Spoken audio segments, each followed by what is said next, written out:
Chapter 22. The voyage came to an end. We landed and proceeded to Paris. I soon found that I had overtaxed my strength, and that I must repose before I could continue my journey. My father's care and attentions were indefatigable, but he did not know the origin of my sufferings, and sought erroneous methods to remedy the incurable ill. He wished me to seek amusement in society. I abhorred the face of man. Oh, not abhorred. They were my brethren, my fellow beings, and I felt attracted even to the most repulsive among them as to creatures of an angelic nature and celestial mechanism. But I felt that I had no right to share their intercourse. I had unchained an enemy among them, whose joy it was to shed their blood and to revel in their groans. How they would each and all abhor me and hunt me from the world, did they know my unhallowed acts and the crimes which had their source in me. My father yielded at length to my desire to avoid society, and strove by various arguments to banish my despair.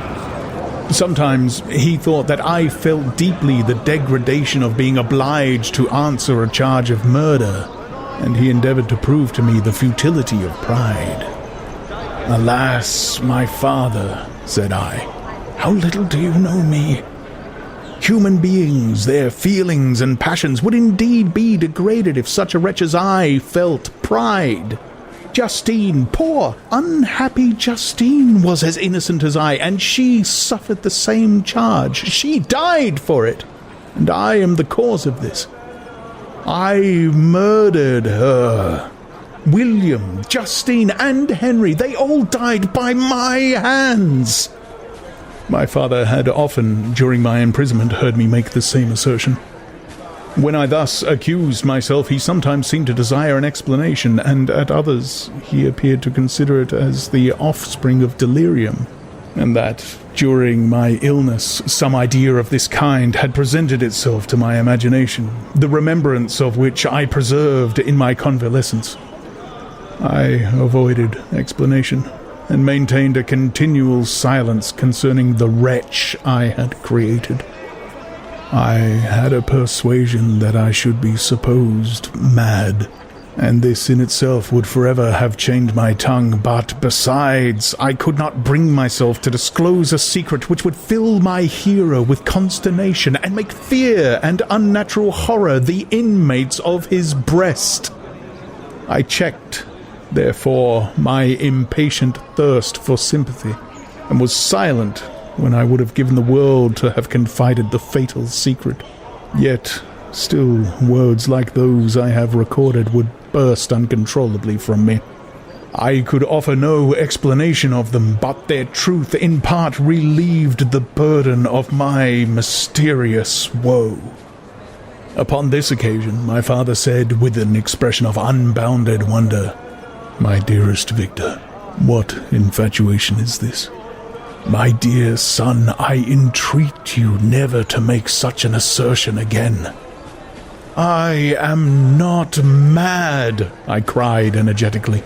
"The sun and the heavens, who have viewed my operations, can bear witness of my truth. I am the assassin of those most innocent victims. They died by my machinations. 1,000 times would I have shed my own blood, drop by drop, to have saved their lives, but I could not, my father. Indeed, I could not sacrifice the whole human race." The conclusion of this speech convinced my father that my ideas were deranged, and he instantly changed the subject of our conversation and endeavored to alter the course of my thoughts. He wished, as much as possible, to obliterate the memory of the scenes that had taken place in Ireland, and never alluded to them or suffered me to speak of my misfortunes. As time passed away, I became more calm. Misery had her dwelling in my heart, but I no longer talked in the same incoherent manner of my own crimes. Sufficient for me was the consciousness of them. By the utmost self-violence, I curbed the imperious voice of wretchedness, which sometimes desired to declare itself to the whole world, and my manners were calmer and more composed than they had ever been since my journey to the Sea of Ice. A few days before we left Paris on our way to Switzerland, I received the following letter from Elizabeth. My dear friend, it gave me the greatest pleasure to receive a letter from my uncle dated at Paris. You are no longer a formidable distance, and I may hope to see you in less than a fortnight. My poor cousin, how much you must have suffered. I expect to see you looking even more ill than when you quitted Geneva. This winter has been passed most miserably, tortured as I have been by anxious suspense. Yet I hope to see peace in your countenance, and to find that your heart is not totally void of comfort and tranquillity. Yet I fear that the same feelings now exist that made you so miserable a year ago, even perhaps augmented by time. I would not disturb you at this period when so many misfortunes weigh upon you, but a conversation that I had with my uncle previous to his departure renders some explanation necessary before we meet. Explanation? You may possibly say, what can Elizabeth have to explain? If you really say this, my questions are answered and all my doubts satisfied. But you are distant from me, and it is possible that you may dread and yet be pleased with this explanation. And in a probability of this being the case, I dare not any longer postpone writing what, during your absence, I have often wished to express to you, but have never had the courage to begin. You well know, Victor, that our union has been the favourite plan of your parents ever since our infancy. We were told this when young, and taught to look forward to it as an event that would certainly take place. We were affectionate playfellows during childhood, and I believe dear and valued friends to one another as we grew older. But as brother and sister often entertain a lively affection towards each other without desiring a more intimate union, may not such also be our case? Tell me, dearest Victor, answer me. I conjure you by our mutual happiness with simple truth. Do you not love another?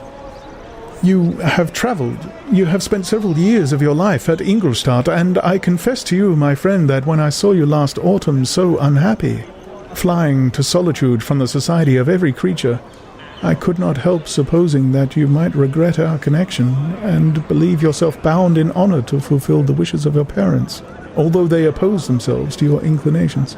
But this is false reasoning. I confess to you, my friend, that I love you, and that in my airy dreams of futurity you have been my constant friend and companion.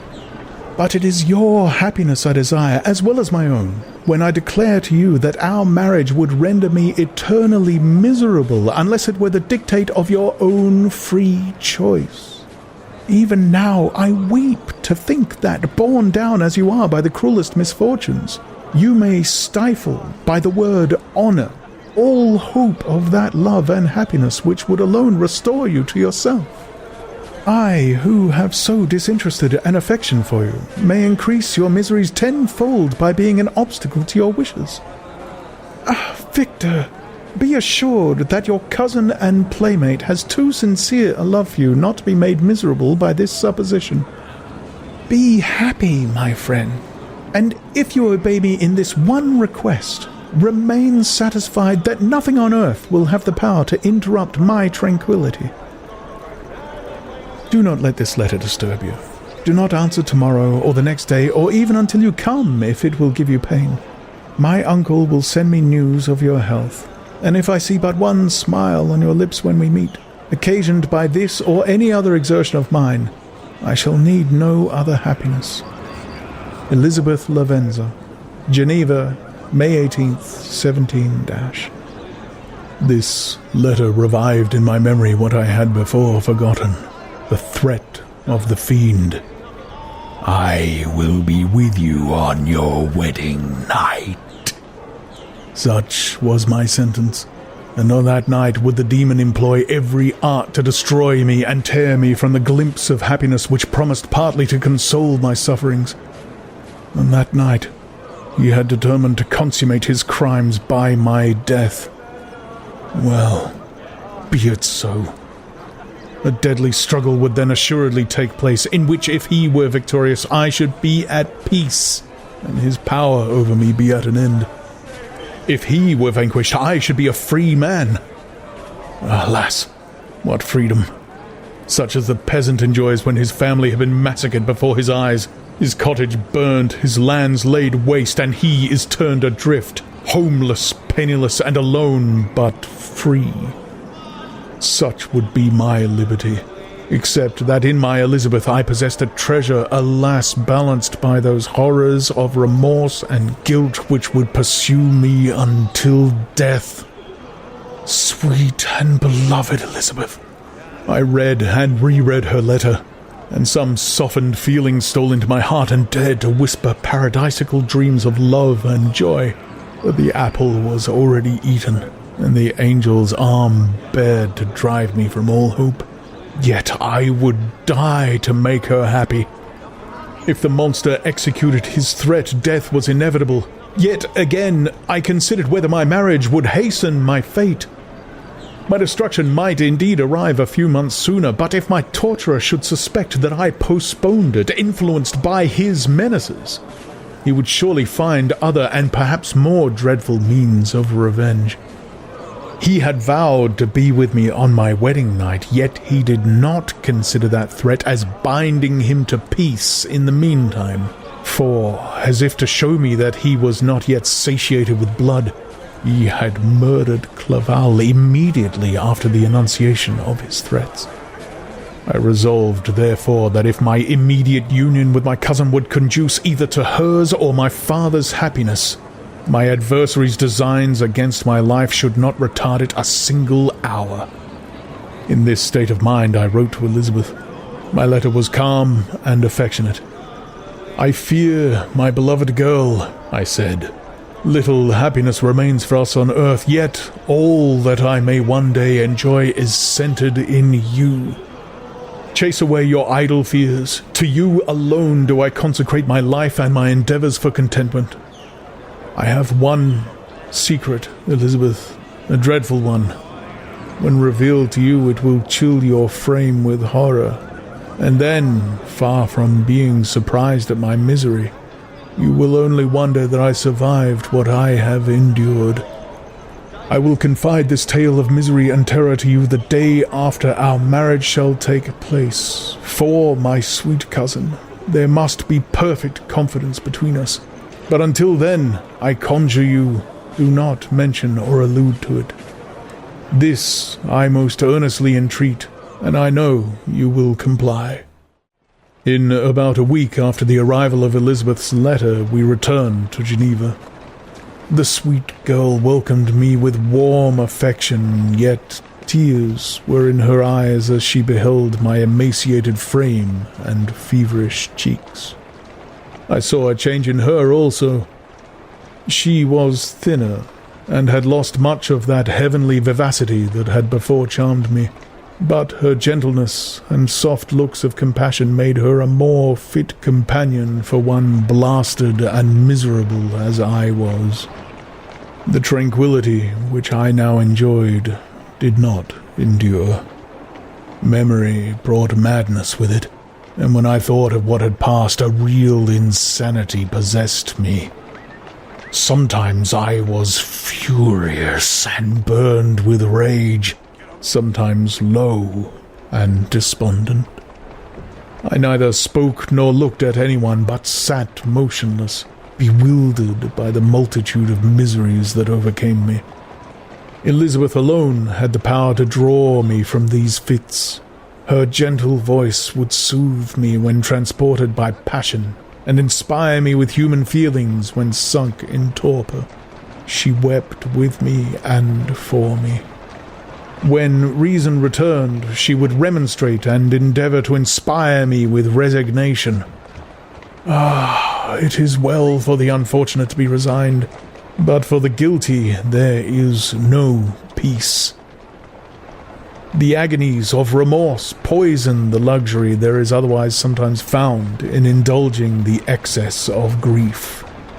Soon after my arrival, my father spoke of my immediate marriage with Elizabeth. I remained silent. Have you, then, some other attachment? None on earth. I love Elizabeth and look forward to our union with delight. Let the day therefore be fixed, and on it I will consecrate myself, in life or death, to the happiness of my cousin. My dear Victor, do not speak thus. Heavy misfortunes have befallen us, but let us only cling closer to what remains and transfer our love for those whom we have lost to those who yet live. Our circle will be small, but bound close by ties of affection and mutual misfortune. And when time shall have softened your despair, new and dear objects of care will be born to replace those of whom we have been so cruelly deprived. Such were the lessons of my father. But to me, the remembrance of that threat returned. Nor can you wonder that, omnipotent as the fiend had yet been in his deeds of blood, I should almost regard him as invincible. And when he had pronounced the words, "I shall be with you on your wedding night," I should regard the threatened fate as unavoidable. But death was no evil to me if the loss of Elizabeth were balanced with it, and I, therefore, with a contented and even cheerful countenance, agreed with my father that if my cousin would consent, the ceremony should take place in 10 days, and thus put, as I imagined, the seal to my fate. Great God! If for one instant I had thought what might be the hellish intention of my fiendish adversary, I would rather have banished myself forever from my native country, and wandered a friendless outcast over the earth than have consented to this miserable marriage. But, as if possessed of magic powers, the monster had blinded me to his real intentions, and when I thought that I had prepared only my own death, I hastened that of a far dearer victim. As the period fixed for our marriage drew nearer, whether from cowardice or a prophetic feeling, I felt my heart sink within me. But I concealed my feelings by an appearance of hilarity that brought smiles and joy to the countenance of my father, but hardly deceived the ever-watchful and nicer eye of Elizabeth.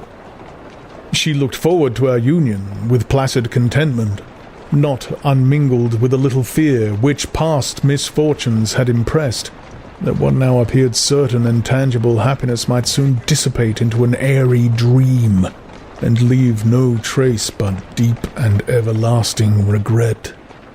Preparations were made for the event. Congratulatory visits were received, and all wore a smiling appearance. I shut up, as well I could, in my own heart the anxiety that preyed there, and entered with seeming earnestness into the plans of my father, although they might only serve as the decorations of my tragedy. Through my father's exertions, a part of the inheritance of Elizabeth had been restored to her by the Austrian government. A small possession on the shores of Como belonged to her. It was agreed that immediately after our union we should proceed to Villa Lavenza and spend our first days of happiness beside the beautiful lake near which it stood. In the meantime, I took every precaution to defend my person in case the fiend should openly attack me. I carried pistols and a dagger constantly about me, and was ever on the watch to prevent artifice, and by these means gained a greater degree of tranquillity.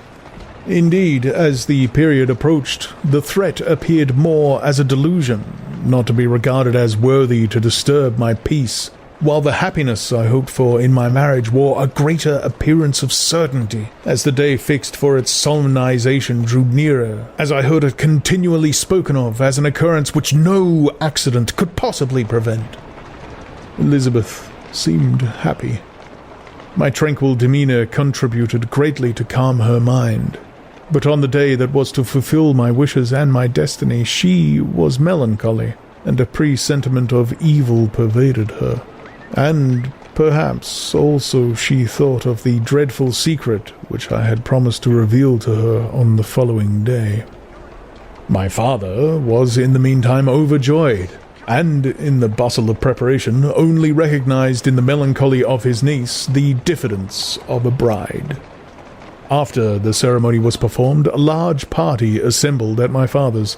but it was agreed that Elizabeth and I should commence our journey by water, sleeping that night at Evian, and continuing our voyage on the following day. The day was fair, the wind favourable, all smiled on our nuptial embarkation. Those were the last moments of my life during which I enjoyed the feeling of happiness. We passed rapidly along. The sun was hot, but we were sheltered from its rays by a kind of canopy, while we enjoyed the beauty of the scene. Sometimes on one side of the lake, where we saw Mount Salève, the pleasant banks of Montalegre, and at a distance, surmounting all, the beautiful Mont Blanc, and the assemblage of snowy mountains that in vain endeavour to emulate her. Sometimes, coasting the opposite banks, we saw the mighty Jura opposing its dark side to the ambition that would quit its native country, and an almost insurmountable barrier to the invader who should wish to enslave it. I took the hand of Elizabeth. "You are sorrowful, my love. Ah, if you knew what I have suffered and what I may yet endure, you would endeavour to let me taste this quiet and freedom from despair that this one day at least permits me to enjoy." "Be happy, my dear Victor," replied Elizabeth. "There is, I hope, nothing to distress you, and be assured that if a lively joy is not painted in my face, my heart is contented. Something whispers to me not to depend too much on the prospect that is opened before us, but I will not listen to such a sinister voice. Observe how fast we move along, and how the clouds, which sometimes obscure and sometimes rise above the dome of Mont Blanc, render this scene of beauty still more interesting. Look also at the innumerable fish that are swimming in the clear waters, where we can distinguish every pebble that lies at the bottom. What a divine day! How happy and serene all nature appears!" Thus Elizabeth endeavoured to divert her thoughts and mine from all reflection upon melancholy subjects, but her temper was fluctuating. Joy for a few instants shone in her eyes, but it continually gave place to distraction and reverie. The sun sank lower in the heavens. We passed the river Dreamt and observed its path through the chasms of the higher and the glens of the lower hills. The Alps here came closer to the lake, and we approached the amphitheatre of mountains which forms its eastern boundary. The spire of Evian shone under the woods that surrounded it, and the range of mountain above mountain by which it was overhung. The wind, which had hitherto carried us along with amazing rapidity, sank at sunset to a light breeze. The soft air just ruffled the water, and caused a pleasant motion among the trees as we approached the shore, from which it wafted the most delightful scent of flowers and hay. The sun sank beneath the horizon as we landed, and as I touched the shore I felt those cares and fears revive, which soon were to clasp me and cling to me forever.